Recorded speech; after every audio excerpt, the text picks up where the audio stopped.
émission 961, cette semaine, 10h30, en direct de Montréal et Atlanta, Québec, Canada. Vous écoutez, oui, les Mystérieux Étonnants.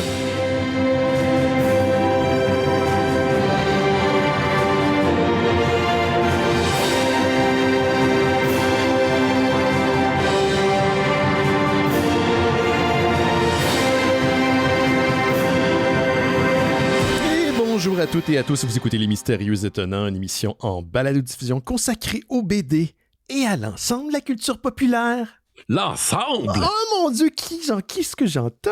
Oui. Benoît Mercier au micro. Ça faisait très longtemps. Benoît Mercier au micro et cette semaine, je suis entouré d'une équipe dont les membres ont étudié en arts et lettres. Toi et moi, on a étudié en arts et lettres. Le prend un instant. Il a toute une plume. Gauthier Langevin est avec nous. Salut Gauthier. Bonjour Benoît, comment ça va? Ça va super bien, content de te voir. C'est drôle, je faisais une blague, mais en fait, ce n'est pas. T'étais à Atlanta. T'es à Atlanta en ce moment. Oui, je suis en direct de la Géorgie pour encore 3 semaines. Excellent. Écoute, je suis super content de te recevoir. Pour les gens qui t'ont jamais entendu à l'émission, tu es un collaborateur de longue date. On s'est connus dans les belles années alors que vous étiez dans les balbutiements des éditions Front Froid. Maintenant, tu as non seulement Front Froid sous la cravate, mais aussi Nouvelle Adresse et maintenant les éditions Les 400 coups. Hein? Ouais. Donc, tu es un conglomérat un peu, d'ailleurs, ça fait partie du sujet de ton roman dont on va parler tantôt. Tu es un conglomérat de bandes dessinées. Hein? Mais là, tu accumules les projets, puis tu es là pour parler de 10-30, ton nouveau livre de science-fiction disponible chez Alire. Je suis bien content de te voir, c'est vraiment le fun. Ben oui, moi aussi, ça fait tellement longtemps qu'on s'était jasé ça. Merci de m'inviter pour qu'on discute ensemble du petit dernier, du petit dernier. Oui. D'ailleurs, c'est ça pour les gens que tu connaissent pas, t'es éditeur, t'es auteur de bande dessinée, tu viens de sortir ton livre, tu fais plein d'affaires en parallèle. Puis t'es collaborateur aussi des Mystérieux Étonnants. Peut-être ce que tu sais pas, c'est que depuis quelques mois, j'alterne les émissions, disons, plus régulières, pour changer les choses après 20 ans. Ouais. Donc, je fais des entrevues une semaine sur 2, puis l'autre, c'est un show plus régulier. Fait que c'est sûr que là, bon, Gauthier, c'est un ami, on se connaît, fait que je vais pas y poser des questions très, très difficiles. Si vous croyez que l'entrevue, ou vous voyez que l'entrevue n'est pas objective, perspicace. C'est sûr que je vais pas le blaster devant tout le monde. Pour dire que j'ai terminé son roman hier, puis j'ai particulièrement aimé ton livre. Puis je suis vraiment content pour toi parce que je sais que ça faisait longtemps que tu courais après les éditeurs, que tu voulais être publié. Tu avais été déjà publié par le passé, mais disons que de cette envergure-là, comme éditeur, c'est pas la même chose. Fait que là, quand tu nous as parlé de ça l'année passée, j'étais vraiment content pour toi. Fait que bravo, je dois dire bravo en partant. Merci beaucoup. Puis tu sais, quand on est éditeur soi-même, tu sais, j'étais comme... j'avais envie d'avoir un regard extérieur sur ce que je faisais aussi. Tu sais, j'aurais pas été à l'aise de méditer moi-même en termes de roman. C'est vraiment c'est une compétence qui est différente. Tu sais. Fait que d'avoir l'appui puis l'aide de Alire, là, qui publie aussi Patrick Sénécal, puis Elisabeth von Arburg, c'était vraiment super apprécié puis demandé de ma part. Là. Ça vient comme valider d'une certaine manière aussi ce que je fais. Là. Parce que c'est pas juste toi qui te donne une tape dans le dos puis qui t'auto-publie. Là. Exact. Mais c'est quoi qu'il y a des gens qui commencent comme ça, c'est une façon de se faire connaître aussi, mais j'avoue qu'avoir un regard externe, ça doit être sécurisant. Ouais, c'est ça. Là, c'est comme une étape, c'est une belle étape là, dans mon parcours. Puis je suis vraiment très bien servi là, chez Alire. C'est vraiment le fun à date. Ça a été comment la réaction là, pour l'instant là, par rapport à ton livre? Est-ce que tu as des échos? Je sais que tu faisais partie des romans qui étaient suggérés pour le 12 août. Là, pour nos auditeurs européens, c'est une journée où les gens sont invités à acheter des livres québécois. Puis ça faisait partie de la liste de la presse. Fait qu'à date, le roman a quoi comme réception? Ça se passe bien? Vraiment bonne. J'avais pas vraiment d'attente. Le 12 août, c'est arrivé comme une belle surprise. Je le pensais pas vraiment comme une sortie du 12 août. La science-fiction, ça reste quand même plus difficile au Québec. Là, quand, comparativement à la littérature générale, c'est quand même une niche où il n'y a pas énormément de gens qui suivent ça là, assidûment là, au Québec. Là, mais de plus en plus quand même. Puis on l'a vu au 12 août, dans les palmarès, les ventes ont suivi cette semaine-là. Fait que c'est vraiment le fun. Puis la presse est bonne aussi. Olivier Niquet en a parlé à son podcast. Oui, j'ai vu ça. À la journée du 12 août. Fait que ça, j'imagine que ça a aidé. Puis j'ai fait quelques entrevues là, qui devraient paraître dans le magazine Les Libraires dans une semaine. Fait que, ouais, là, tu fais les mystérieux, fait que ça va briser des records. En plus. On aide un peu des fois pour quelques ventes. J'ai vu des gens sur le Discord des Mystérieux Étonnants qui l'avaient acheté. Ben oui, puis au 12 août, tu sais, Martin, PM, est venu me voir. Oui. Il y a des gens, il y a des auditeurs des Mystérieux Étonnants qui sont venus à la place Versailles. Wow. Fait que j'étais vraiment très content de les voir. Encore là, tu sais, j'avais pas d'attente. Je me disais, je vais aller à la place Versailles parce que c'est un peu en lien. On va en parler avec mon roman. Puis je trouvais ça drôle, tu sais, d'aller dans un centre d'achat un peu en décrépitude pour... Oui, mais qui est si réconfortant. Je sais pas, ça fait longtemps. Très réconfortant. On s'ennuie un peu de la simplicité qu'il y avait dans ces lieux-là. Maintenant, on les perd pour... Ouais, puis il y a une petite vibe rétro-futuriste aussi dans la décoration là, qui est pas piqué des verres. Nice. Juste avant de parler de ton roman, puis ça va être le sujet d'aujourd'hui uniquement, on vous rappelle, je vais passer le message vocal d'un auditeur aussi de longue date, Danick, oui, qui avait parlé d'une soirée qu'il a lancée il y a quelques mois, une soirée de films douteux dans son coin, fait qu'il nous a fait une mise à jour, puis il nous fait aussi une invitation pour les gens de sa région, on va l'écouter. Salut mystérieux, c'est Danick de Rouyn-Noranda. Premièrement, je veux donner un gros shout-out à Spider-Man de Minneapolis. C'était vraiment beau de le voir arriver sur son char puis de faire sa job de héros. On en a besoin de plus comme ça dans la vie. Deuxièmement, la dernière fois que je vous ai parlé, on entamait notre projet de club de cinéma de Rouen. Puis là, on est rendu à notre 7e édition. Donc ce mois-ci, c'est le 11 septembre, vendredi 11 septembre à 19h à l'Ivresse comme d'habitude. Donc ce mois-ci, on écoute Fateful Findings. Oh. À date, ça se passe super bien. On a une petite gang d'habitués qui viennent à chaque édition. Puis je suis pas mal sûr qu'il y a des auditeurs de l'Abitibi qui vous écoutent. Donc je vous invite fortement à venir. On fait ça une fois par mois. Vous pouvez suivre la page Facebook pour savoir les prochains films puis les prochaines dates. Mais c'est tout le temps à l'Ivresse à 19h, un vendredi par mois. Donc que vous soyez en gang ou seul, tout le monde est bienvenu puis on a bien du plaisir. Donc, merci beaucoup. Au revoir. Merci, Danick. Vous rentrez quand même dans des eaux très profondes avec Fateful Findings. Certains vont perdre l'esprit. Courageuses. Oui, très courageuses. Oui, tu nous feras une mise à jour si tu veux, Danick, après ton visionnement, parce que je sais pas si ça va augmenter les gens qui vont venir à ta soirée ou tu vas les réduire, là. Tu vas réduire le nombre, mais c'est quelque chose, Fateful Findings. Mais passer à travers ça en gang, c'est sûr que les gens qui vont être là, après, ils vont ressortir comme avec une unité, là, comme un esprit de corps supplémentaire. Exactement. Oui, c'est vrai, c'est bien dit. Fait que bravo, Danick, pour ta soirée. Autre soirée que je voulais plugger avant de commencer à parler du roman de Gauthier, 10-30. On a notre soirée, ou plutôt notre après-midi de lutte dimanche prochain, c'est le 30 août prochain. Ça fait quelques semaines que j'en parle. On va écouter en gang AEW All-In à Londres, au Fun Hub. C'est au 733 rue 4 quarts. À Montréal. Donc, l'événement est à partir de 13h, mais si vous voulez un peu arriver à l'avance, vous êtes les bienvenus. C'est Sébastien de Fun Hub qui nous offre la mésamine gratuitement, auditeur de longue date, quelqu'un qui fréquente aussi Spasme et des événements geeks à Montréal qui nous a offert ça. Donc, pour les gens qui sont soit néophytes ou soyez au courant de ce qui se passe chez AEW en ce moment-ci, vous êtes les bienvenus. C'est gratuit, je vous le rappelle. C'est un beau spot. L'année passée, on a vu énormément de fun. Puis pourquoi on regarde ce pay-per-view-là en particulier ensemble? C'est comme il est diffusé à Londres, c'est diffusé plus tard là-bas, mais plutôt ici. Donc, ça finira pas à minuit. C'est pour ça que ça commence à 1h. Puis donc, ça nous permet d'avoir une soirée. C'est quand même un dimanche. Fait que, on avait eu bien du fun l'année passée. Il y a des gens que j'avais jamais rencontrés qui s'étaient pointés. Nos amis Phil et Jesse étaient là. Ils n'avaient jamais écouté la AEW. Ils ont full trippé. Fait qu'il y a énormément d'atmosphère. Et oui, je vous confirme que notre auditeur Danny sera présent. Danny qui met énormément d'atmosphère dans les soirées de lutte. Ça fait partie des points d'intérêt d'aller voir de la lutte avec lui. Fait que c'est du gros fun. Fun Hub, 13h ce dimanche au 733 rue 4 quarts à Montréal. Vous êtes les bienvenus. Fait que Gauthier, parlons de ton roman que tu viens de publier, 10-30, chez À Lire. Je trouve ça intéressant peut-être de le mentionner parce que tu participais encore à l'émission jadis quand tu avais commencé l'écriture. Ouais. C'était publié de façon ponctuelle sur une plateforme en ligne, les gens pouvaient s'y abonner. Ouais. Puis ultimement, c'est ce que tu as pris pour en faire un livre. Mais je me demandais justement si la sortie ponctuelle, au-delà de te forcer à écrire quelque chose de façon régulière, ça avait modifié un peu ta manière d'écrire puis la manière que tu as approché l'écriture de ce livre-là, qui est un livre de science-fiction qui se passe dans un monde dystopique, on le rappelle. Ouais, ben c'est ça. C'était en 2021, je pense, si ma mémoire est bonne, que j'ai commencé à écrire ça sous forme de feuilleton. Là. En effet, là, c'était sur la plateforme pavillon.ca.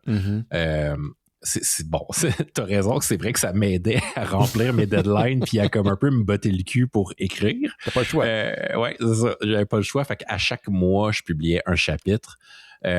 Ça influence l'écriture parce que, étant donné que tu as comme une petite histoire à chaque mois, tu veux quand même donner du jus à ton lecteur, puis tu veux lui donner envie de revenir le mois après. Fait que j'ai l'impression que cette écriture-là en feuilleton faisait en sorte que je voulais puncher à chaque fin de chapitre, donner un petit cliffhanger. Ça se rapproche probablement. La technique Marvel, hein? Ouais, c'est ça. C'est ça que j'allais dire. Ça se rapproche probablement de l'écriture des issues de comic book pour cette manière-là, là, pour cet aspect-là. Là. Fait que c'est ça. Puis ça me permettait aussi d'alterner d'un personnage à l'autre. Le roman, c'est vraiment comme une espèce de courte pointe de destin, de différents personnages qui sont liés de près ou de loin à ce camp de réfugiés-là qui est au quartier 10-30 dans le futur, qui accueille des Américains qui fuient la guerre civile, juste ça. Dans 2 mois à peu près, là. C'est ça, à peu près dans 2 mois. Puis tu sais, il y a une intrigue qui est aussi là, liée avec la disparition de gens qui sont extrêmement endettés. C'est un peu ça comme le fil conducteur entre les différentes histoires des différents personnages tout au long du roman. Fait que ouais, ça m'a permis là, je pense que ça m'a permis d'écrire quelque chose qui était un petit peu plus rythmé. Naturellement, faire comme une espèce de page turner, de créer vraiment une dynamique, de vouloir tourner la page puis passer au chapitre suivant, je pense. C'était ça l'objectif. Je trouve ça intriguant parce que, tu veux pas, t'as pas le choix de te structurer quand t'as une approche comme ça. Là, tu peux pas y aller à l'improviste. Au-delà des deadlines, il faut que tu prévois un petit peu ton coup. Mais en même temps, je sais que t'es un de tes auteurs favoris, c'est Stephen King. Tu l'as jamais caché. C'est quelqu'un qui t'a marqué énormément. Puis dans sa philosophie d'écriture, King n'a pas de plan. T'sais, lui, il dit que c'est, en tout cas officiellement, c'est ce qu'il dit. Là. Je sais pas à quel point c'est vrai, mais je pense que je le crois. Il n'y a pas de structure, tu sais, ça finit. Lui, il est lui-même surpris de ce qui sort de ses doigts ou de sa tête.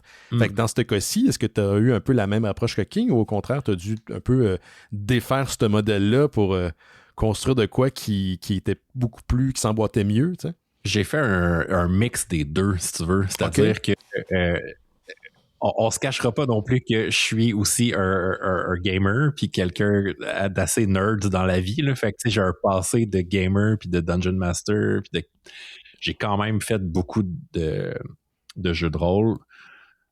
Fait que la construction d'univers, c'est quelque chose qui me passionne. Le world building, pour parler bien français, c'est quelque chose qui me passionne. Puis le processus d'écriture de 10-30, dès le début, je m'étais dit, OK, je fais quelque chose que j'aime. Je fais quelque chose dans lequel je suis à l'aise. Puis je veux construire un univers dans lequel j'aurais envie de gamer, tu sais. Ou de faire une game de Shadowrun. Oui, ça fait très Shadowrun, ça. Fait que j'ai construit une Bible, tu sais, avant tout. Donc, j'ai construit l'univers avec c'est quoi la politique, c'est quoi les religions, c'est quoi les différentes familles, les grandes familles dans cet univers-là, c'est quoi le travail. Puis c'est ça qui m'intéressait beaucoup, tu sais, à quel point, quand j'étais en politique, j'ai quand même été influencé par l'actualité politique, puis j'avais comme réflexe de m'imaginer qu'est-ce que le futur de tel sujet politique pourrait devenir, dont le travail. Fait que tout ça m'a guidé dans l'écriture, tu sais. J'avais comme juste cette Bible-là, puis pour moi, ce qui était vraiment important, c'était de lancer des personnages là-dedans, puis de vraiment me concentrer sur les personnages. C'est-à-dire que la Bible puis l'univers que j'avais bâti, c'était vraiment un arrière-plan très... Je le voulais quand même peu présent, puis pas trop expliquer de choses, puis laisser la place aux personnages là-dedans. T'sais. Fait que je me laissais surprendre par comment les personnages réagissent dans l'univers. T'sais, les personnages arrivaient à moi, puis j'étais comme, j'ai envie de parler de ce gars-là, tu sais, Shadan, mettons, là, qui est un chaiwala. C'est quelqu'un qui vend du thé dans un centre de courtage, là, qui est comme une espèce d'évolution dystopique de la bourse. De la bourse, ouais. Mais les personnages m'ont surpris par les directions qu'ils prenaient dans cet univers-là. Tu sais, je me laissais vraiment guider par les personnages à travers ça. Il n'y a pas vraiment de... Je savais vers où la fin m'en allait, mais me guidait, mais c'est vraiment les personnages qui m'ont amené là. Puis ça, j'ai l'impression que c'est beaucoup la manière dont King fonctionne. Ouais. Puis, tu sais, en pré-show, tu me disais comme à quel point des fois ça te fait un peu peur, ça, parce que... Écrire, oui. Puis, tu sais, que des personnages arrivent à toi, puis ils soient comme, tu sais, on va faire ça. Genre, c'est un peu weird. C'est un peu épeurant. Ce qui est drôle, c'est pour avoir écouté énormément d'entrevues avec des autrices, des auteurs, l'idée qu'on est comme une antenne à absorber des idées qui traînent dans l'éther, là. Je pense pas nécessairement que c'est métaphysique, ce processus-là, mais c'est comme ça que les gens le ressentent. Et ce que tu décris, c'est exactement le même procédé que Lynch a décrit, que King a décrit, que d'autres ont décrit. À quel point c'est quelque chose presque qui t'échappe. Fait que ça me surprend pas que toi, avec ton passé de Dungeon Master, t'as construit un monde, parce que c'est ça qu'on a quand on approche une game de D&D ou Pathfinder ou qu'importe. On a le squelette, puis ultimement, tes joueurs ou tes personnages évoluent là-dedans. Puis c'est exactement ce que tu as fait, parce que en fait, ma question, c'est ça. Il y avait un danger un peu de trop s'appuyer sur ta Bible ou trop essayer de te sécuriser en créant une Bible. Puis finalement, t'es pas tombé dans le piège. De ce que je vois, c'est que tu as utilisé ça comme un dungeon manual, qu'importe, puis ça a été le tremplin. Là.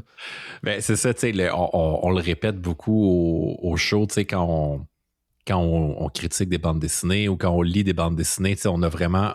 On veut pas se faire expliquer des choses, tu sais. On veut se faire montrer des choses puis déduire certaines autres choses.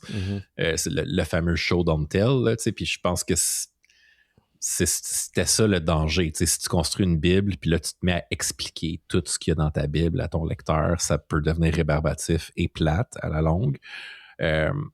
Puis moi, de toute façon, c'est ça. C'est pas vraiment ça qui m'intéresse dans l'écriture. C'est ça qui m'intéresse quand je suis un gamer. Tu sais.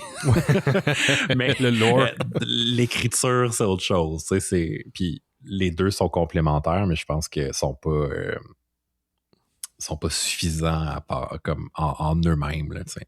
Faisait longtemps que tu avais pas écrit un livre. Tu sais, je veux dire, je sais que tu avais un livre qui est sorti aux éditions de ta mère il y a très très longtemps. Là. C'est Michel Tremblay, si je me souviens bien. Là. C'était comme une idée que Michel Tremblay est en fait un espion pour les Russes. C'est loin, là. Je me souviens plus, là, mais... c'est Michel Tremblay qui est un espion à la solde de la couronne d'Angleterre. OK, bon.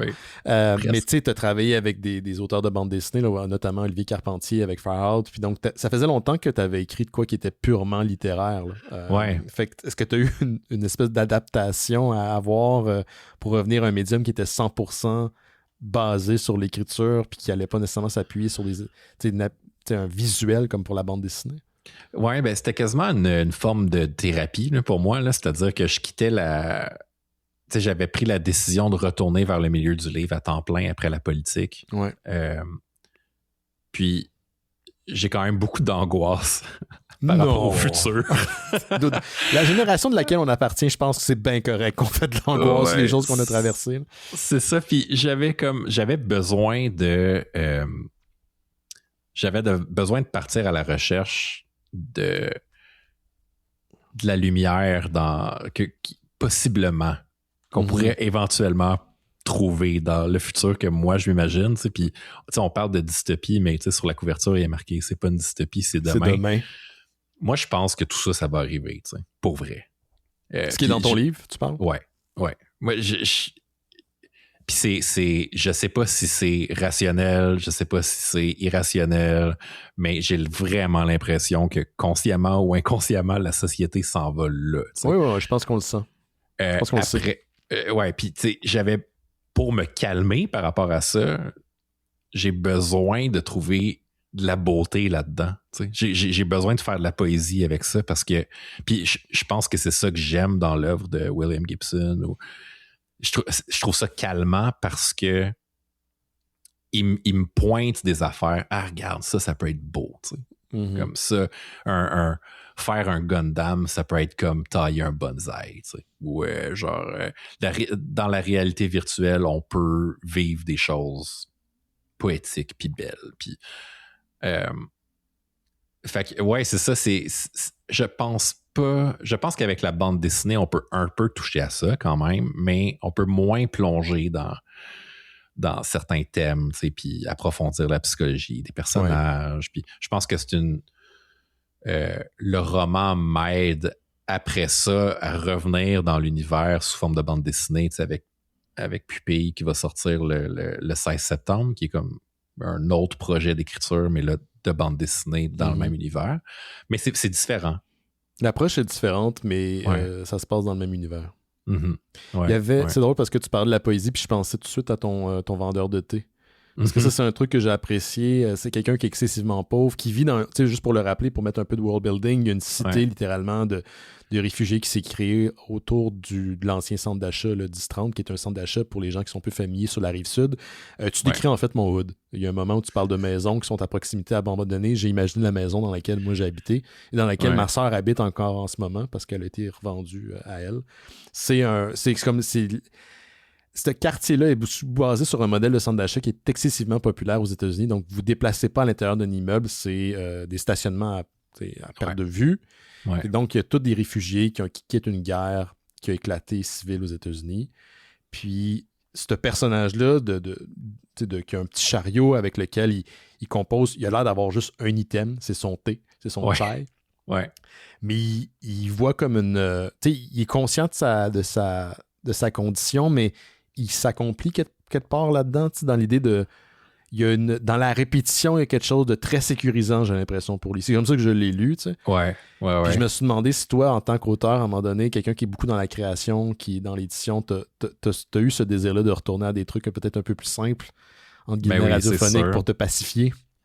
Ouais, clairement, là, tu sais, puis tu vois, ça, c'est un personnage qui m'a surpris parce que je pensais pas qu'il était pour être aussi heureux, tu sais. Ouais, il est très heureux de sa situation. C'est comme le personnage le plus heureux de la gang. Puis tout le monde mène une espèce de quête de contentement dans mon livre, puis comme nous tous, là. Mais je pense qu'on perd de vue, on a perdu de vue en tant que société que c'est possible de se contenter, tu sais. Puis, tu sais, je dis pas qu'il faut baisser les armes, puis genre, tu sais, il y a des gens qui ont pas à se contenter de leur situation, là, puis qui doivent...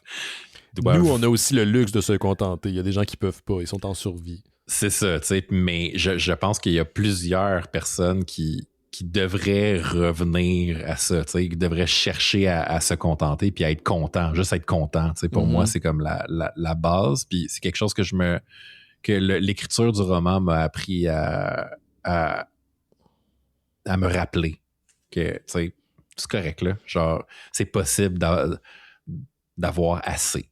Puis je pense que c'est ça que Shadan m'a un peu enseigné là, par la force des choses. Là. C'est que, tu sais, c'est ça, lui, ce qui lui convient, c'est sa vie. Tu sais, même à un moment donné, il va tomber sur des choses, sur comme possiblement beaucoup d'argent, puis il va être comme peut-être pas. Tu sais, il se demande qu'est-ce qu'il va faire avec tout ça. Et comment ça pourrait le transformer, lui. Ouais, c'est ça, comment ça pourrait le transformer, lui. C'est quoi les concessions, puis les risques qu'il va prendre après. Fait que non, c'est ça, c'est ça. Il y a plusieurs personnages qui mènent leur propre quête de contentement. Il y en a qui se rapprochent du contentement. Il y en a d'autres qui sont très loin. Il y a certains qui seraient matériellement...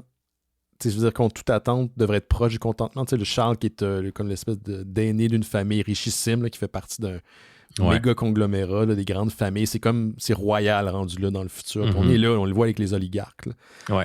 Mais lui, il est excessivement malheureux. Il sait même pas qui il est. Tu sais. Je pense que la preuve qu'on voit, là, ça fait partie, j'essaie de pas spoiler ton livre, là, mais une des premières choses qui lui arrive, c'est qu'on lui donne un nom. Il est rendu à un âge où il prend une position dans la compagnie dans laquelle il travaille, sa famille, puis là, on lui donne un nom. Mais ce gars-là ne se connaît pas, il n'a pas d'identité à l'âge qu'il est. Il est jeune vingtaine, je pense. À peu près, là. Puis tu sais, moi, c'est ça qui m'a fasciné, c'est que chacun de ces personnages-là, il y en a plusieurs. Je vais aller juste les nommer là, pour que les gens puissent se situer un peu. Là.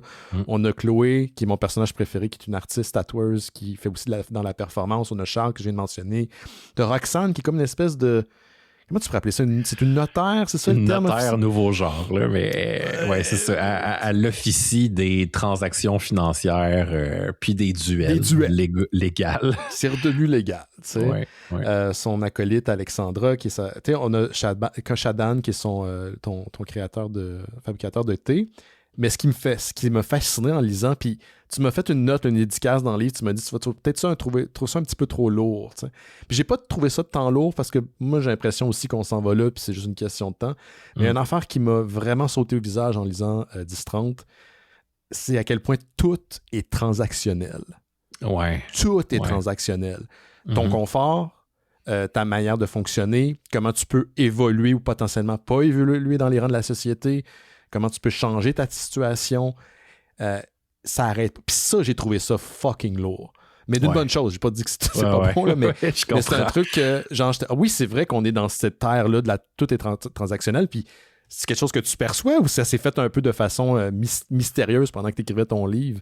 Non, ça, je te dirais que ça fait partie du world building, tu sais, de la construction de l'univers. Je m'intéresse beaucoup au travail, tu sais, comme je disais tout à l'heure, puis à l'avènement de l'intelligence artificielle, de l'automatisation, puis aussi de la robotique. Puis je pense qu'on n'y porte pas assez attention.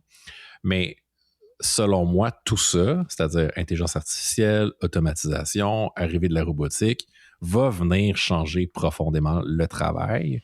Et puis, on risque probablement dans quelques années, peut-être 10 ans, 15 ans, 20 ans, tous perdre notre travail. Nice. Et je pense que même éventuellement, on va voir des partis qui étaient traditionnellement à droite commencer à parler de revenu minimum garanti. Oui, bon, on le voit avec les grands dirigeants derrière l'IA, le fameux, c'est ça, le revenu minimal garanti, qui serait une manière de pouvoir, eux, générer énormément de profits, puis s'assurer que les masses ne meurent pas, là, nécessairement, qu'ils ne crèvent pas de faim, mais on serait plus dans une condition, tu sais. Dans un univers où tu ne travailles plus, donc tu peux plus vraiment gagner ta vie en louant tes heures de travail, là, tes heures de vie à un employeur, mais il faut que tu gagnes ton argent différemment pour continuer à acheter de la shit que les oligarques produisent. Mm-hmm. Puis le revenu minimum garanti est une solution. Puis dans le roman, ce qui arrive, c'est que le revenu minimum garanti, il est juste... Il est juste assez haut pour pas que tu crèves. Mm-hmm. Puis ça te force à investir à la bourse, parier sur la politique, parier sur le sport, sur le gaming. Puis c'est pour ça que tout devient transactionnel, parce que c'est le seul moyen de survivre, c'est d'essayer de gagner de l'argent en jouant le peu d'argent que tu as en revenu minimum garanti pour améliorer ta situation. C'est un truc qui m'a fasciné parce que tu parlais de parier, puis je vais revenir là-dessus. Il y a quelques années de ça, j'ai lu pour la première fois 2001 de Arthur C. Clarke. Je pense que c'est 2001 ou 2010, mais je pense que c'est 2001. Puis dedans, il y a un moment donné, il décrit, peut-être 2010, il décrit ce qui sera l'Internet. Il parle de contenu vidéo qu'on peut consulter sur demande, puis qui amène une certaine polarisation, puis qu'il y a certains... Là, je paraphrase, là, mais les contenus sont curatés d'une manière à pouvoir t'énerver. Puis on est là-dedans, on est dans l'économie de...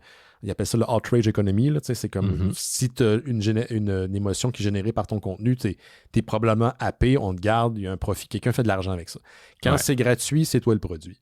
Exact. Puis, dans la BD... excuse-moi. C'est très cinématographique. C'est très cinématographique, mais je le voyais. Il y a cette... Oh mon Dieu, je suis en train de perdre mon idée. Il ne faut pas que tu t'en mon idée. C'était une super bonne question. Dans le roman... oui, t'anticipes. Et là, tu l'as dit, tu avais commencé à écrire ça en 2021. T'anticipes l'idée qu'on parie sur tout. Ouais.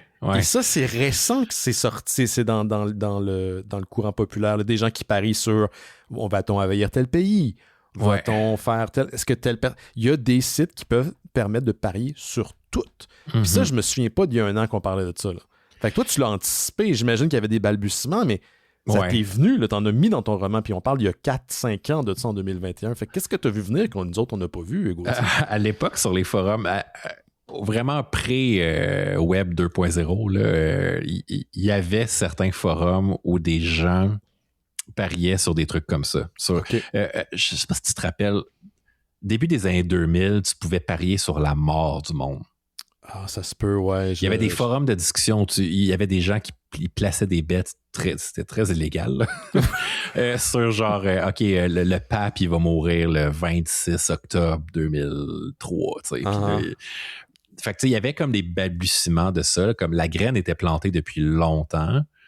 Tu sais, je pense que c'est ça que la plupart des auteurs de science-fiction essaient de faire, là, tu sais, c'est d'identifier ces graines-là, tu sais, d'idées qui vont germer plus tard de manière efficace.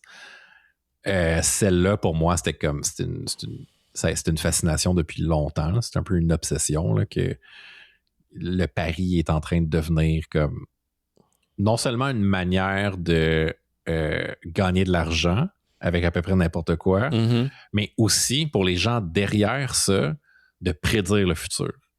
Ouais. C'est-à-dire que si y a les gens qui ont designé, puis là, j'ai un blanc de mémoire, moi aussi, là, le site web. Là, il y en a plusieurs, le site Paris, de là, Paris, qui a été designé par quelqu'un qui est très proche de la Trump, là, d'ailleurs. Oui.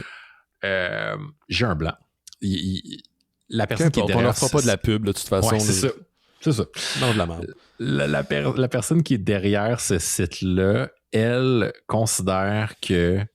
Puis ça, c'est très évolué du populisme là, extrême, là, que le plus gros pourcentage de mise sur quelque chose, ça égale que ça va arriver. Fait que c'est comme une manière de faire d'espèces de science anticipatoire là, ou prédictive, là, de faire de l'anticipation, de la prédiction de l'actualité.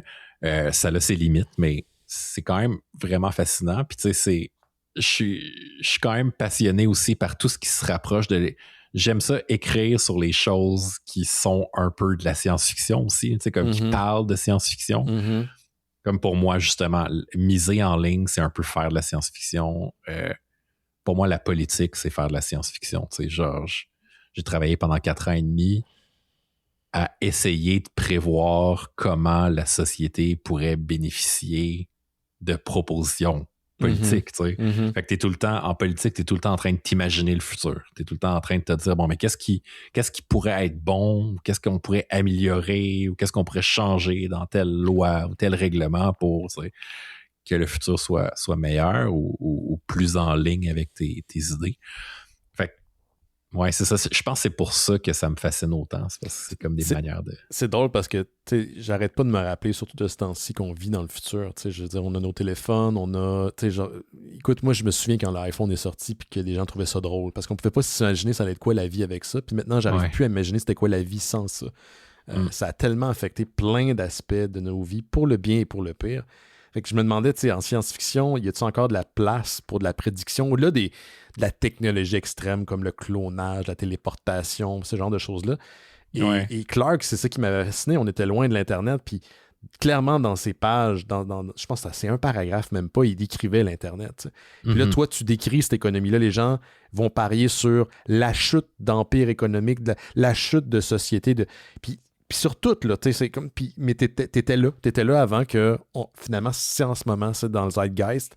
Puis il y a des gens qui essaient de sortir de leurs conditions financières en pariant sur qui va gagner au Grammy, qui va réagir. Est-ce qu'on va sortir de le conflit avec l'Iran avant telle date? Puis là, finalement, il y a des gens qui font de l'argent par rapport à des prédictions là-dessus parce que justement, ils ont l'oreille du pouvoir. En fait, tout est comme agencé pour finalement aussi se faire avoir, là, mais ça m'a fasciné à quel point tu avais le doigt dessus, c'est ce que je veux dire. Ben merci beaucoup, tu sais, puis c'est ça, tu sais, moi je suis c'est peut-être étrange, là, mais tu sais, je suis vraiment convaincu que tout ça va arriver, fait que je suis comme, pour moi, c'est même pas, pour moi, tu sais, je pense que j'ai une démarche qui se rapproche quasiment plus de la littérature comme générale, parce que pour moi, ce qui m'intéresse, c'est la résilience de mes personnages là-dedans, tu sais, puis leur psychologie, leur quête intérieure, Puis pour moi, c'est ça, c'est comme un espèce de mécanisme de défense qu'on se doit de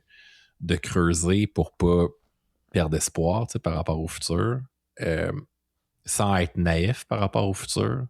Fait que c'est comme une espèce de posture quand même pessimiste, mais à quel point tout ça peut s'écrouler très rapidement aussi, potentiellement.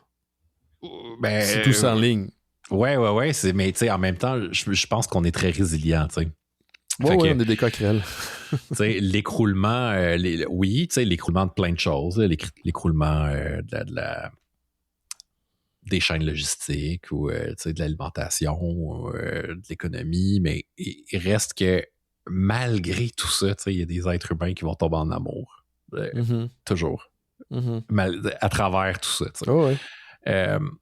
Puis je pense que c'est un peu c'est ça que je trouve fascinant aussi là, dans l'écriture.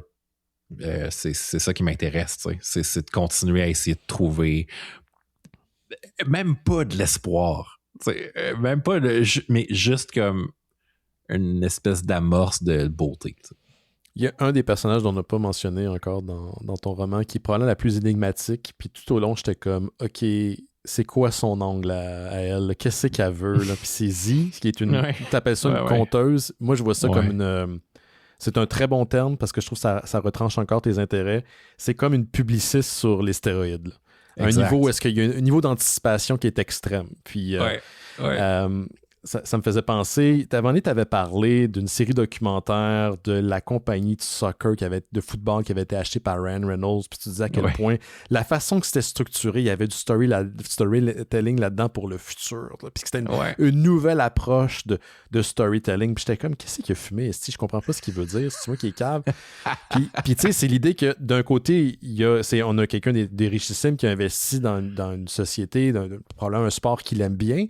Puis en plus, il réussit à se faire payer par une grosse corporation pour pouvoir le développer. Donc, ça amène aussi une visibilité sur la brand qui est en train de forger, ce qui amène de l'argent. Puis, donc, il y a comme la bête qui se nourrit d'elle-même. Là. C'est comme si la bête mangeait sa propre queue, puis ça génère du profit. Puis Z, c'est un peu ça, c'est d'utiliser le storytelling pour contrôler les narratives, contrôler les gens, orienter les gens. Fait que c'est tu sais, puis orienter, je veux dire, il y a des gros courants qu'on peut orienter. Peut-être pas le monde individuellement, quoique certaines fois, oui. Mais comment tu le vois, ce personnage-là? Parce que elle a une ambiguïté morale que je trouve absolument fascinante. Puis le fait qu'elle est au courant de tout ça, qu'elle est au courant qu'il y a des choses qu'on peut modifier dans la société, je sais pas si ça fait d'elle un personnage qui est mesquin ou juste brillant. Ou peut-être les deux, je sais pas. Comment tu le vois? Z, c'est comme tu sais, si les conseillers en relations publiques étaient des Pokémon, Z, c'est comme la dernière évolution, là. Genre, il y a des flammes, puis des. Super c'est neuf, devenu là. un dragon, là. Fait que, c'est ça, c'est. Z, c'est. Tu l'as très bien dit, là, c'est conseiller en relations publiques ou bien spécialiste en communication politique, mais dans le futur. J'ai toujours... Puis mon parcours en politique m'a fait voir à quel point on est fasciné par les bonnes histoires. Ouais. Puis on est fasciné par les histoires en général, puis on est fasciné par les héros puis les héroïnes. Puis aux États-Unis, encore plus, là, ici, là, genre, tout est une histoire. S'il n'y a pas d'histoire à propos de ton parcours personnel, ton produit, ta carrière, c'est pas intéressant. Genre, il faut qu'il y ait un élément perturbateur, faut qu'il y ait de l'intrigue, faut que si par exemple tu lances une sorte de craquelin, il faut que le fondateur ait une histoire derrière lui. Là. Ouais, faut qu'il y ait, tu sais, puis on le voit beaucoup là dans des shows comme Dragon's Den là, ou l'Antre du Dragon. Là. Mais bref, c'est tout ça pour dire que il y a comme une espèce de pouvoir qui est en train de se mettre en place, surtout avec les réseaux sociaux, puis par rapport au storytelling, il y a les gens qui ont des aptitudes à raconter des histoires ont pris beaucoup d'importance dans pas mal toutes les sphères de la société. Puis Z, c'est un peu ça, tu sais, c'est quelqu'un qui va te dire, va te faire un agenda. pour dire tu vas rencontrer telle personne, tu vas faire telle affaire. Puis là, on va s'inspirer de ton histoire personnelle, tu sais, mais on va t'amener, on va construire quelque chose de divertissant avec ton parcours de vie, tu sais. Quelque part, même pour envoyer un os aux médias qui couvrent ces gens-là. Dans le cas, tu sais, Zee, c'est la conteuse personnelle de Charles, qui est l'aîné d'une famille excessivement riche, puis il n'arrête pas de parler de suivre, d'avoir confiance en la trame narrative, tu sais, la trame narrative qu'on va établir, puis il y a quelque chose d'excessivement cynique, mais très clair là-dedans. C'est vrai que les gens, mettons, si je te parle d'un ami commun qu'on a à quelqu'un qui ne connaît pas, il y a des choses que je vais te faire ressortir. Cette personne-là va avoir une idée en tête de cette personne-là, mais peut-être que je suis à côté de la traque. Ce que je dis est vrai, mais la façon que je l'ai aligné n'a rien à voir avec ce que la personne est en vrai. Puis les médias sociaux jouent beaucoup là-dessus. Fait que, tu sais, j'ai vraiment vu Zee comme ce genre de... En fait, c'est comment je peux dire ça? C'est presque une mage en parallèle. Tu sais, c'est comme... Elle fait partie du Nord. Puis on va revenir aussi là-dessus. Ben, je vois beaucoup de l'influence de Dune, là. Où tu as une société qui influence la société. Écoute, je suis un gros fan de Dune. Fait que c'est sûr que ça m'a marqué. C'est sûr que je me suis inspiré aussi de certains personnages du Bene Gesserit, mettons, pour venir comme écrire Zee, puis aussi les Yaya. Là, on pourra y revenir aux Yaya. Mais ouais, c'est ça. Zee, c'est vraiment... c'est l'expression même de l'importance que les conseillers en relations publiques prennent de plus en plus, puis inconsciemment de l'importance que la perception du public a de plus en plus dans les décisions que les gens prennent au jour le jour. C'est-à-dire que, par exemple, une vedette de Hollywood va peut-être décider de sortir avec telle personne ou au lieu de telle personne parce que ça peut améliorer sa carrière, ça peut genre lui ouvrir des portes, ça peut la faire bien paraître. Ou, tu sais, faut pas être naïf, là, genre, ça arrive. Ça fait partie du milieu, c'est ça. Il y a beaucoup d'alliances comme ça qui sont privées, de l'ordre du privé, tu sais, puis du quotidien, mais qui sont au final qui deviennent des outils pour développer une marque, pour...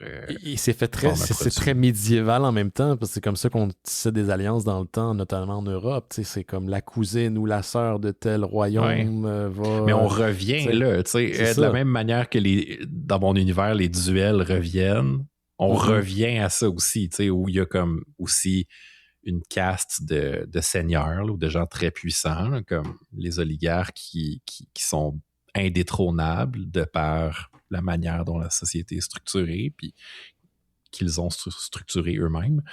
Fait que je pense qu'on revient un peu là hier encore je prenais une bière avec des amis puis il y a quelqu'un qui m'a dit sans broncher, c'est incroyable à quel point si tout le monde croit quelque chose, ça devient la réalité. Puis j'étais comme, pardon? Non, tu sais, non, faut pas... non, tu sais, c'est pas ça. Il y a quand même une plaque fondatrice de la civilisation occidentale qui est comme la pensée rationnelle du fait qu'il faut qu'on se rapproche le plus possible de la vérité. C'est important, mais la vérité, elle existe, là, elle existe comme en dehors de la caverne. Là. Oui, je comprends. Fait que, c'est ça, tu sais... Les États-Unis, c'est un drôle de pays en ce moment. Là. Puis, on rappelle que tu es là-bas en ce moment aussi. C'est ça.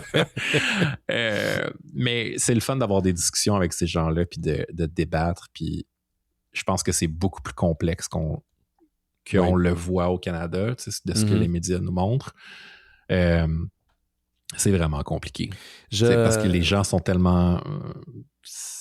sont tellement fins, tu peux avoir des bonnes discussions avec n'importe qui. Même les Américains disent, je pense qu'ils sont beaucoup moins scindés qu'on peut se l'imaginer. C'est dans un contexte comme en ce moment, parce qu'il y a de l'incertitude, là, c'est une incertitude qui bouille pour plein de raisons depuis longtemps. Je ne serai pas mon sociologue, là, mais c'est comme assez évident là, qu'on regarde l'histoire. Ben, l'histoire, je vais faire un lien facile avec le fascisme, mais ces gens-là ont toujours été dans la société. Il y en aura toujours. C'est juste qu'à certains moments, ils prennent l'avantage de l'air du temps. Parce qu'il y a des choses qui Et là, en ce moment, c'est ce qu'on voit.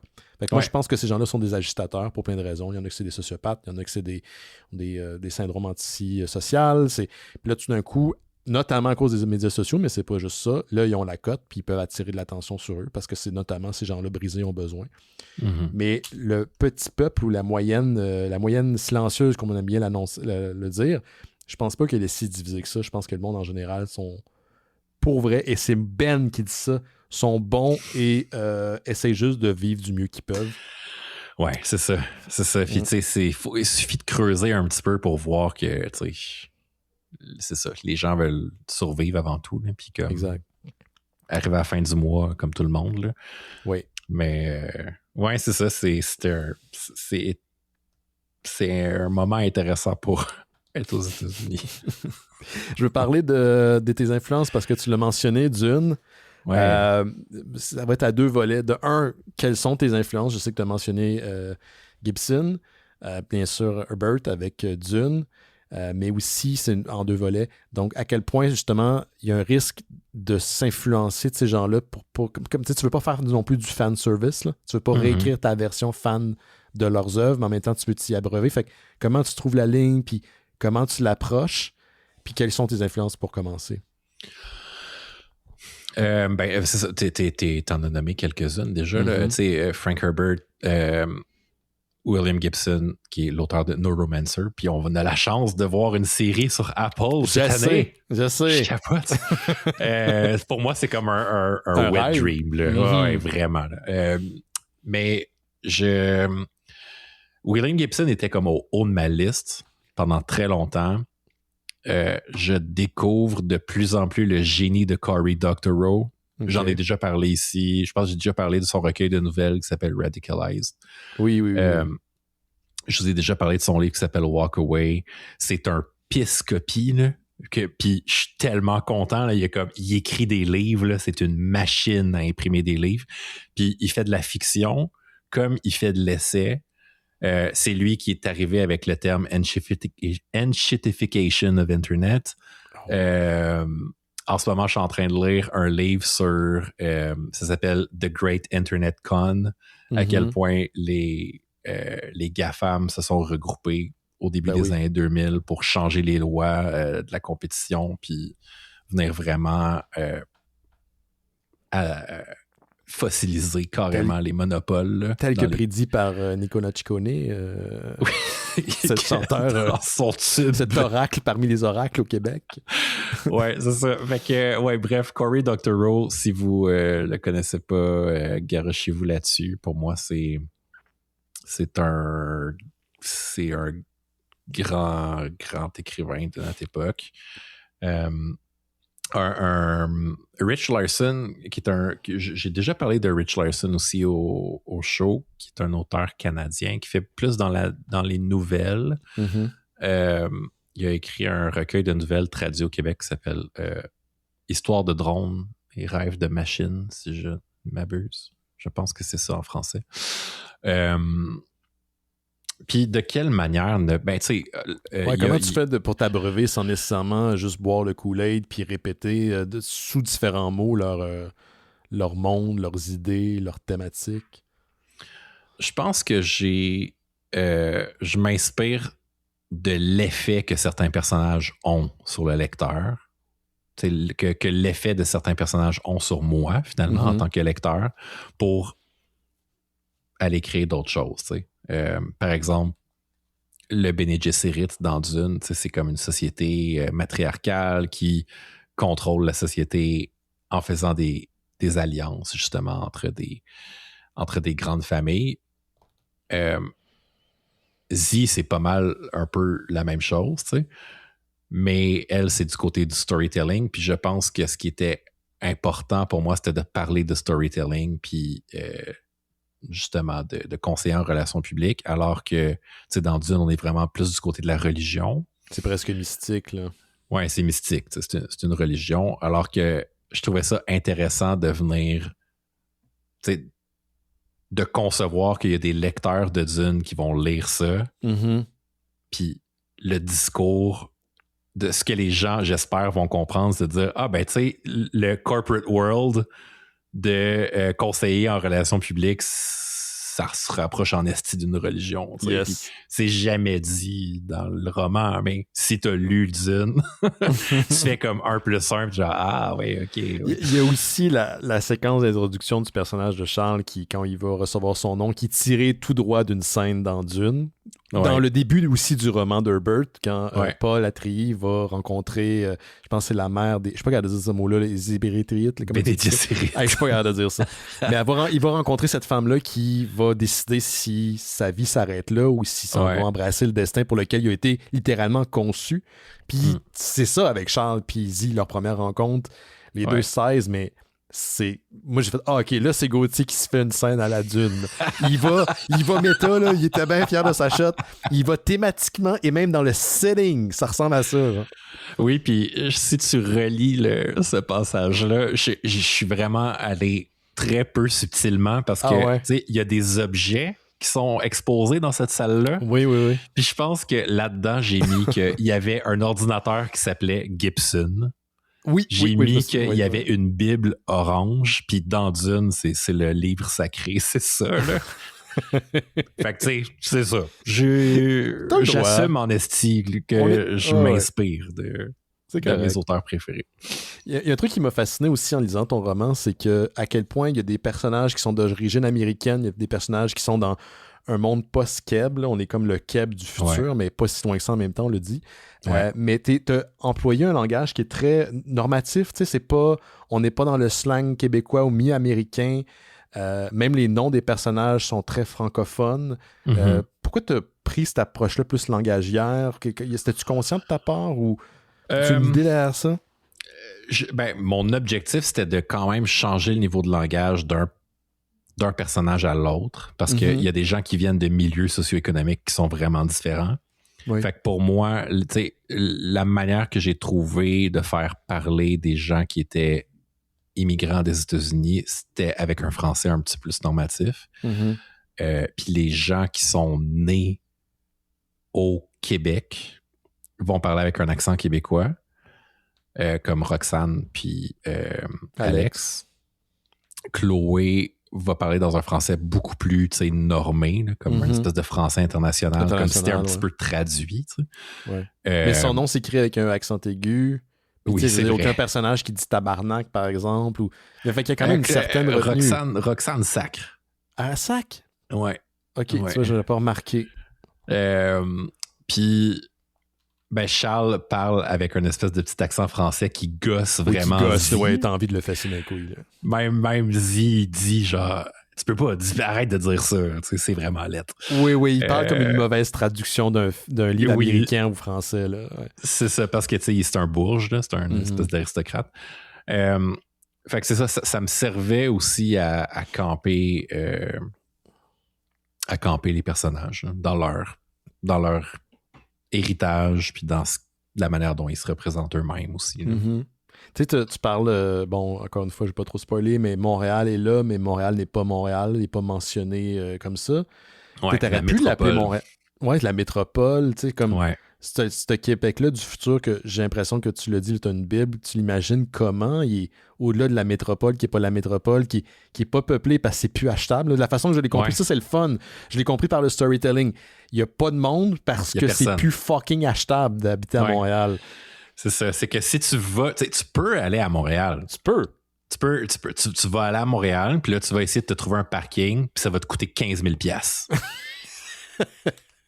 Fait que c'est ça. Ça va avoir été ta journée à Montréal. Puis il n'y a pas de piétons quand... Pourtant, à Montréal, il y a énormément de piétons. C'est une ville où les gens marchent beaucoup, comme New York.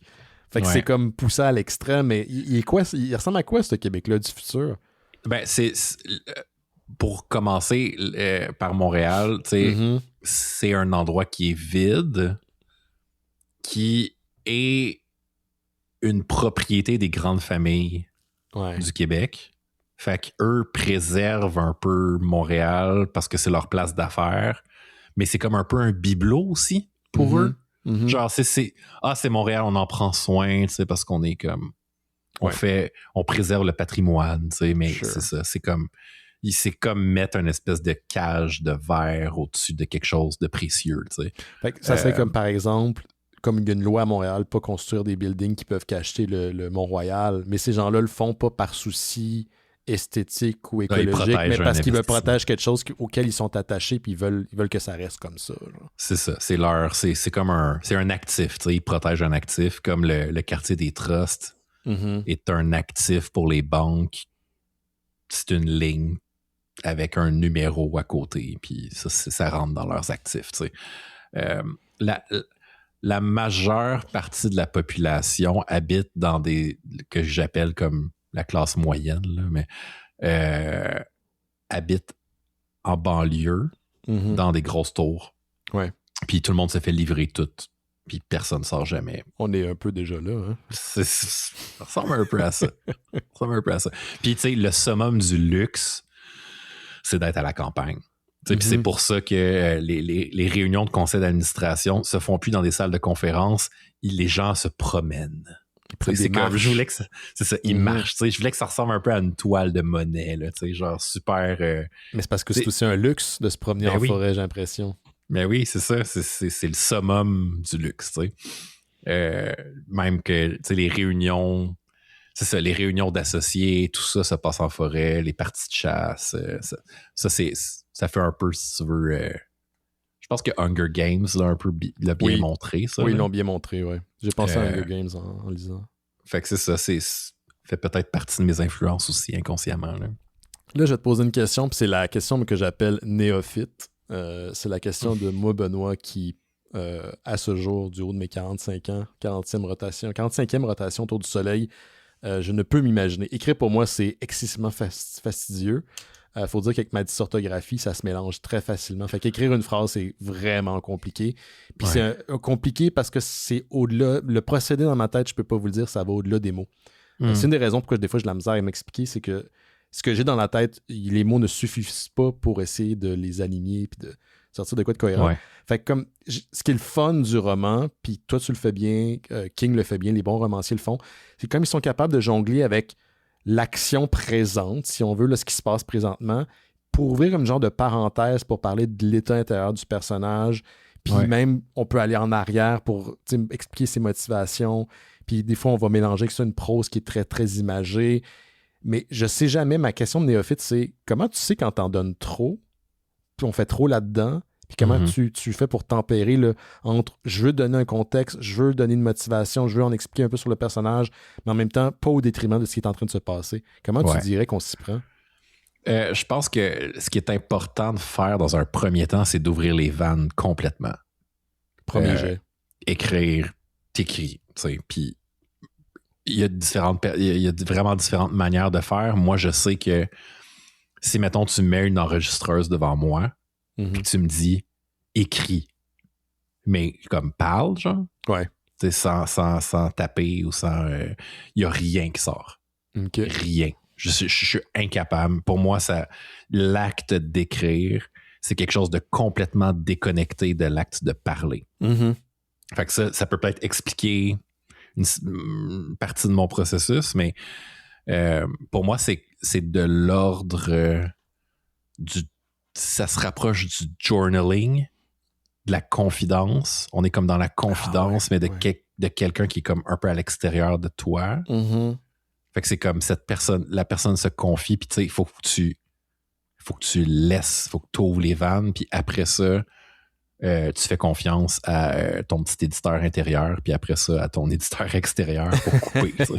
Faut couper, puis c'est là que la dimension plus mathématique de l'écriture, parce que ça reste de l'écriture. Tu sais, couper, ça reste de l'écriture. C'est là que tu dis, bon, mais de quoi je veux parler? Tu sais, tu lis ton chapitre, puis t'es comme, bon, mais qu'est-ce qui est superflu? Est-ce qu'on en rajoute à quelque part? Tu peux demander même à des lecteurs ou à un éditeur, tu sais, on rajoute quelque chose là? Tu sais, faut-tu plus expliquer, au moins expliquer? Fait que c'est là que le travail se fait d'édition, carrément, tu sais. Mais sinon, c'est pour ça que je pense que les exercices comme NaNoWriMo, le National Writing Month, je pense que c'est en novembre, NaNoWriMo. Ouais. C'est un mois où les gens se donnent comme défi d'écrire 50 000 mots. Oh mon Dieu. Puis un des conseils que les gens disent, c'est comme non, là, tu sais, comme ouvre ouvre tout, là. Mets tout à on, là, puis écris, tu sais. Puis tu peux te faire un plan avant, mais l'important, c'est d'écrire. Puis le reste, c'est pas important. La première étape, là, c'est pas important, le reste. Là, tu l'as fait. Tu l'as fait même beaucoup, mais tu l'as fait parce que tu t'étais, entre guillemets, là, radiophonique encore une fois, forcé en t'imposant un rythme d'écriture, puis tout ça. Puis la question va avoir l'air peut-être un peu bizarre, mais pourtant, ça fait tellement longtemps que tu fais ça, mais je sais que les gens sont rarement... on n'est pas une ligne droite dans nos têtes et dans nos vies. Tu te sens-tu comme un auteur, là? Maintenant que tu as ce livre-là qui est sorti chez À lire, même auprès de Patrick Sénécal, on a parlé de toi dans la presse. Je sais que tes autres œuvres, projets ont fait des échos, mais là, tu te sens-tu comme Gauthier Langevin, je suis maintenant un auteur. Tu te promènes-tu dans Atlanta en disant ça en français, là, à haute voix? Pas vraiment. Non, quand on me demande qu'est-ce que tu fais dans la vie, je dis que je suis éditeur, que j'ai une maison d'édition. OK. C'est drôle, hein? Pour moi, c'est pas... c'est ça, je suis pas un auteur, je suis encore moins un écrivain, mais... Pourtant, t'as les mains dedans à plein de niveaux, là. Ouais, je sais, mais c'est comme si, pour moi, c'était comme... puis c'est peut-être mes études en lettres là, qui font ça, là, toi aussi, tu sais, peut-être que t'as ce complexe-là, là, comme... Moi, je sais que l'université m'a complexé, là, genre solidement. Là. Moi, c'est...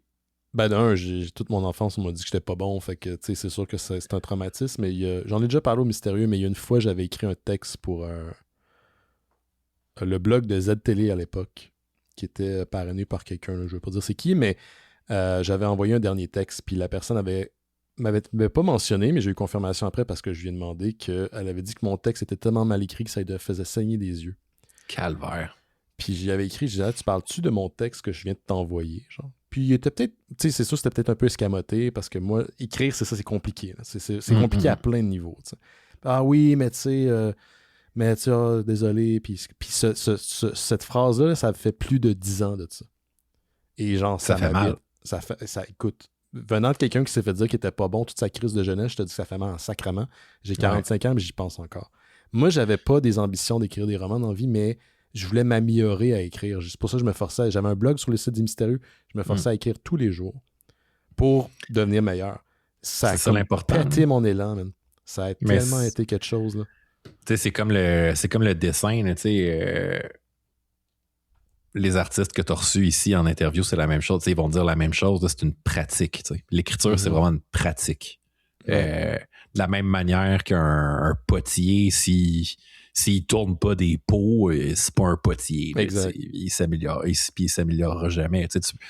Il y a pas mal peu de choses qui se font juste en pensant. Oui. L'imaginer. S'asseoir puis l'imaginer.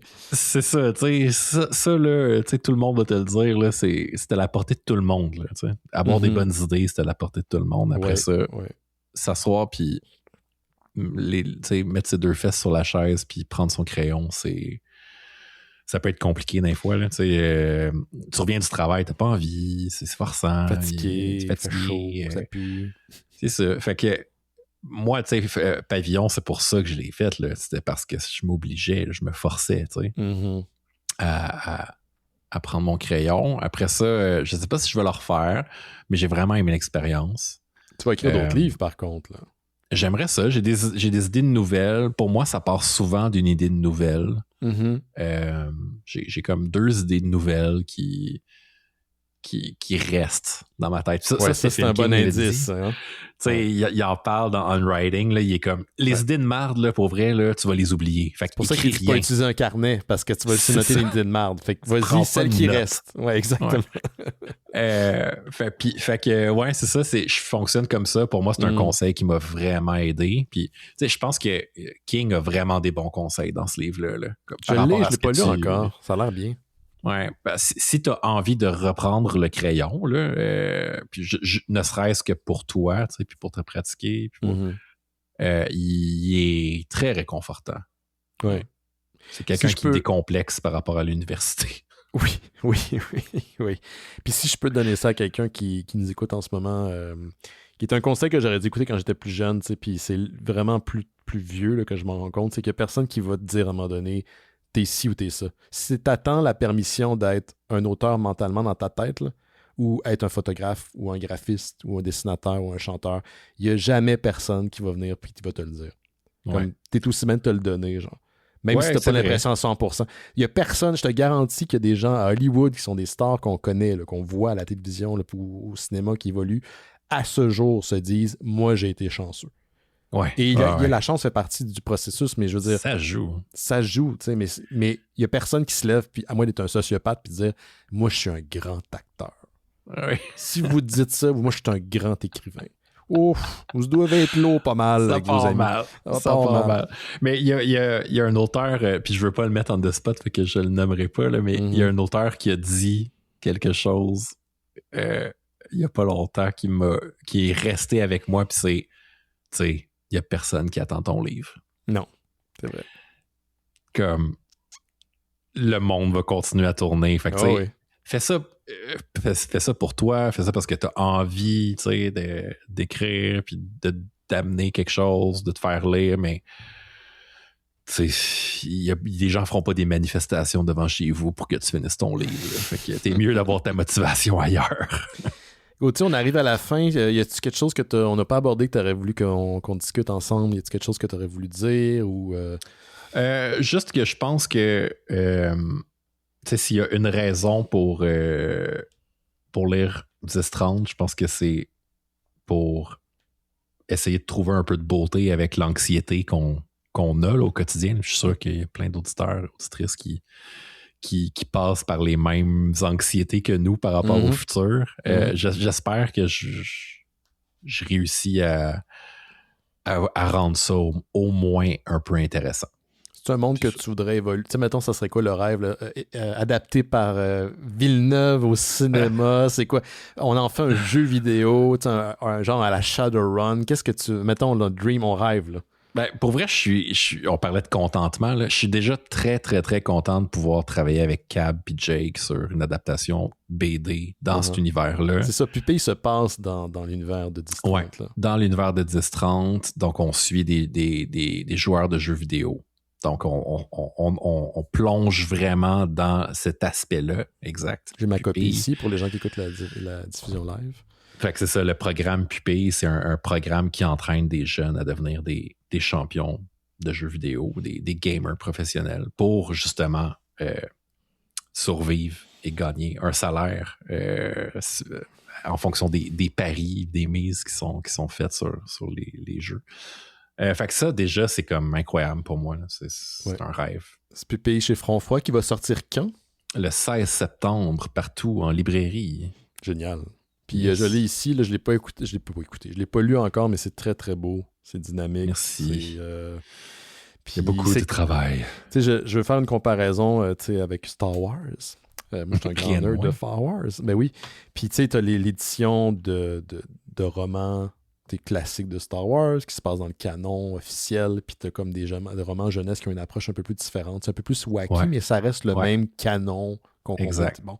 Puis même si l'approche graphique dans ça est beaucoup plus lumineuse, dirons, que la bande dessinée, quoi qu'il y ait de la lumière dans la bande dessinée, ton roman, quoi qu'il y ait de la lumière dans ton roman, je vois comme vraiment un autre pan du même univers exploité d'une façon graphique mais différente, mais c'est le même lore encore une fois. Là. Exact. Ouais. C'était ça le but. C'est parfait. C'est que je suis bon, Chris. Fait qu'allez jeter un coup d'œil au livre de Gauthier 10-30 disponible chez À lire. Puis le titre n'est pas Gauthier Langevin 10-30, c'est bien 10-30. Parce que là, du coup, j'étais comme, y a-tu mis son nom dans le titre? Non. C'est 10-30 le livre. C'est pas Gauthier Langevin 10-30. Non, voilà. Ça serait vraiment bizarre. Oui. Ça serait déjà là que tu as de la misère à expliquer ton nom, là, qu'il n'y a pas de H puis que c'est ton prénom. Il ne faut pas complexifier la patente. Puis Pupille le 16, comme tu disais, septembre, chez Édition Front Froid. Merci Gauthier, bravo pour ton succès. Merci à toi. Je sais que c'est pas venu de façon... c'est pas sorti de l'éther. Tu as travaillé fort. Fait que félicitations, c'est bien mérité tout ça. Merci beaucoup. On va se laisser juste avant. Je vous rappelle que dimanche le 30, à partir de 13h, on est au Fun Hub pour écouter All in London. Si que soyez néophyte ou juste un amateur de livres, qu'importe, tout le monde est bienvenu. On a la place gratis. On est sur la mezzanine au 2e étage. C'est vraiment un bel espace. On va écouter ça en gang. Soyez pas gênés. Il y a quelques personnes déjà qui ont confirmé leur présence. Et je vous rappelle que c'est gratuit. Ça commence à 13h, mais vous pouvez arriver à l'avance. Là, moi, je vais être déjà là en début d'après-midi pour installer l'espace. Puis sinon, je vous invite à laisser un message vocal comme Danick en début d'émission. Le lien vers le SpeakPipe est disponible dans le descriptif de l'épisode. C'est super simple. Question, commentaire, whatever, qu'importe. Avez-vous aimé le livre de Gauthier, 10-30? Vous nous direz ça. Je vais le faire jouer la semaine prochaine, puis il ne sera pas là. Fait qu'il n'y a pas de gêne. De toute façon, vous pouvez écouter votre message avant de nous l'envoyer. Aussi, on a un lien vers notre Patreon. Patreon, c'est une plateforme qui permet de financer les mystérieux. Sans ça, on doit fermer les lumières. On était supposé enregistrer un autre épisode de notre cycle dédié à Astérix et Obélix. Mais mon co-animateur, Blaise, s'est pété une dent. Donc, la veille, il m'a écrit, dans la soirée, pour me dire « Ouais, là, je pourrais pas être là, mais on va enregistrer d'autres épisodes bientôt. » Et j'ai un autre cycle qu'on a prévu avec la gang de Rémi, Antoine et peut-être Guillaume va être là avec nous. On va faire un cycle dédié aux Looney Tunes, parce que là, le film qui sort, là, Coyote vs. Acme, c'est le temps de faire une rétrospective de tous les films des Looney Tunes, puis il n'y en a pas 10 000, là, fait qu'on va pouvoir passer au travers. Je vous rappelle aussi que l'épisode 83, le dernier de Noël chez Isidore, n'est pas disponible sur Spotify, il a été retiré par la plateforme, fait que vous pouvez l'écouter partout, sauf sur Spotify, parce qu'il y a de la musique de Noël dedans. Mais sinon, tous les épisodes de Noël chez Isidore sont disponibles sur notre site internet, donc allez sur mystérieuxétonnants.com, puis ils sont là. D'ailleurs, on a tellement d'archives des Mystérieux Étonnants qu'on a deux backups de fil RSS supplémentaires sur notre site internet. Donc, c'est plus les 300 dernières. Les 300 dernières archives sont disponibles sur le feed officiel principal, celui que vous écoutez en ce moment, si vous écoutez sur iTunes, sur Spotify et autres. Et puis, si vous allez sur le site, le reste des archives sont là, puis tu as 2 fils RSS d'archives. L'année prochaine, le show va avoir 1000 épisodes. Donc, on en a beaucoup. On a dépassé depuis longtemps le maximum d'épisodes qu'on peut mettre sur un fil RSS. Là, il y a une limitation au niveau de la technologie. Mais tous les épisodes sont sur mystérieuxétonnants.com. Aussi, je vous rappelle que quand vous abonnez au Patreon des Mystérieux Étonnants, le lien est dans le descriptif de l'épisode, je vous rappelle. Vous avez accès, bien sûr, à Bifurcation, le podcast exclusif, mais aussi au Discord des Mystérieux. Écrivez-moi à travers Patreon, je vais vous envoyer le lien. Discord, imaginez ça, fermez vos yeux, c'est comme Internet, mais sans trou de cul, parce que je ne tolère pas de trou de cul sur le Discord des Mystérieux Étonnants. C'est une super de belle communauté. C'est principalement là, moi, que j'interagis, que je partage des nouvelles, on échange des articles. Des fois, on écoute de la lutte sur le Discord, des films d'horreur durant Halloween ou des films du temps des fêtes, durant le temps des fêtes. C'est vraiment une belle plateforme. C'est sûr que je suis sur Spotify, Instagram. Si vous m'écrivez, je vais vous répondre, mais c'est surtout sur Discord que je traîne. L'Internet, pour moi, est de plus en plus morte. Ça me tente plus. Ça donne rien. C'est comme pitcher des efforts dans quelque chose qui vous nourrit pas. Là. C'est moribond. C'est très moribond. Plutôt Merci moribond. Gauthier. Merci à vous à la maison. Faites attention à vous autres. Ciao. Salut. Bye bye.